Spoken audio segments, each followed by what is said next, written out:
ఇప్పుడు తినే వాళ్ళు నెక్స్ట్ జనరేషన్‌కి ఆన్సర్ గుర్తుపెట్టుకోండి. ఇప్పుడు వెజిటబుల్స్‌ని అలవాటు చేయకపోతే ముంగట తినే ఫుడ్ ఇంకా కల్తీ అవుతది.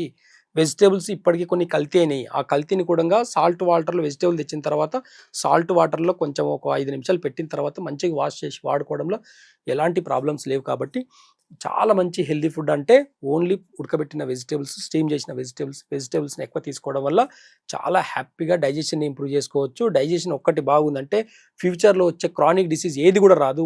ఒక క్రానిక్ డిసీజ్‌కి ఫస్ట్ ఇండైజెషన్ వల్లనే చాలా క్రానిక్ డిసీజెస్ వస్తాయి.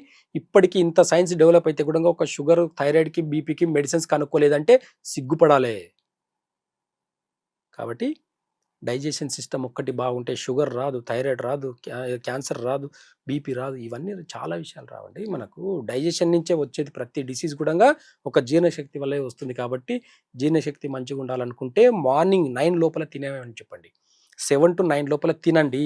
9-11 వరకు కొంచెం ఫాస్టింగ్ ఉండండి. మీ డైజెషన్ సిస్టమ్ ఆటోమేటిక్‌గా సెట్ అవుతది. ఈ అవగాహన లోపం వల్లనే మనకు ఇన్ని రోగాలకు పాలవుతున్నాం మనము.